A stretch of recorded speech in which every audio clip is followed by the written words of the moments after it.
ప్రతిరోజు పవిత్రమైన తిరుమల లడ్డు వ్యవహారం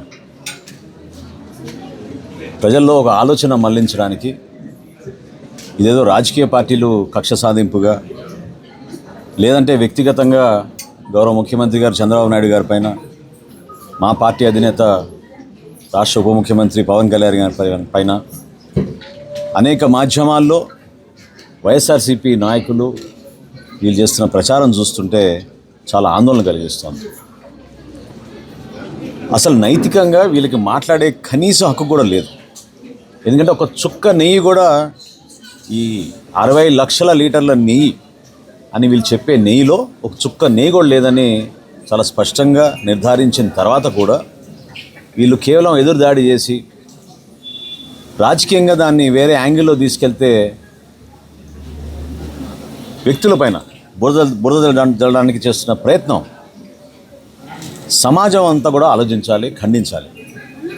ఇది ఏదో పార్టీల పరంగా లేకపోతే ప్రభుత్వంలో దీని కక్ష సాధింపు కోసం తీసుకున్న చర్య అనే భావన ప్రజల్లో కలిగించడానికి కోసం వీళ్ళు చేస్తున్న ప్రయత్నాన్ని కూడా మీరందరూ కూడా గమనించాలి. అనేక సమావేశాల్లో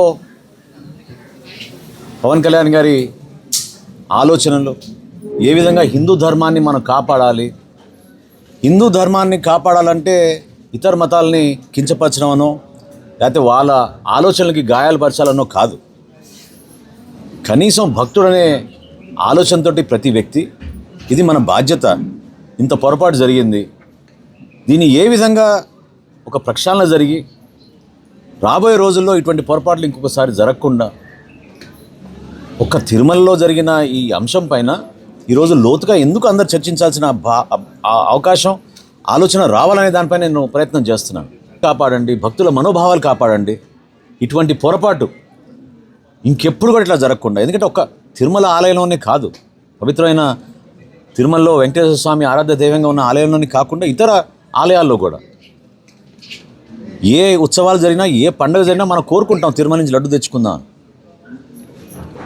ఆ ఆలయాల్లో కూడా జరిగిన ఈ సరఫరా ద్వారా ఎంతమంది భక్తులకి మనోభావాలకి దెబ్బతినిందో అర్థం చేసుకుని మనం తప్పు జరిగిన విషయం వీళ్ళు అంగీకరించి మనస్తాపం చెంది వీళ్ళు క్షమించమని కోరాలిగా తప్ప ఈ రోజు ప్రెస్ మీట్లు పెట్టి ఎదురుదాడి చేసి ఒక పైశాచిక ఆనందం మేమేదో ఒక పండుగ వాతావరణంలో చేసుకుంటున్నట్టు కార్యక్రమం చేసుకుంటున్నారు. ఈరోజు చాలా స్పష్టంగా మొన్న సిబిఐ ఏదైతే నివేదిక అందించిందో 60 లక్షల లీటర్ల నెయ్యిలో అసలు నెయ్యే లేదని ఇచ్చింది, ఒక చుక్క నెయ్యి లేదని ఇచ్చింది. ఆ విధంగా ఒక వ్యవస్థ సుప్రీంకోర్టు ఆధ్వర్యంలో చేసిన ఈ కార్యాచరణలో ఈ ఎంక్వైరీలో వాళ్ళు ఇచ్చిన సమాచారం మేరకు అందరూ కూడా అప్రమత్తం అవ్వాలి, సమాజం కూడా తెలుసుకోవాలి. నేను ఏం కోరుతున్నానంటే మొన్న పవన్ కళ్యాణ్ గారు కూడా ఇదే చెప్పారు, ధర్మాన్ని కాపాడమంటే మనం ఏదో ఇతరులపైన మా దాడి చేయమని కాదు, ఇతరుల మనోభావాలు గాయపరచడానికి కోసం కాదు, 100% గర్వంగా హిందూ మతాన్ని హిందూ ధర్మాన్ని కాపాడే ప్రతి ఒక్క భక్తుడిని ఆ విధంగా ఈ సమస్య పైన అవగాహన తెచ్చుకుని ముందుకు వెళ్ళాలి, ధైర్యంగా మాట్లాడాలనే విషయం మరొకసారి ప్రజలందరూ కూడా నేను గుర్తు చేస్తున్నాను.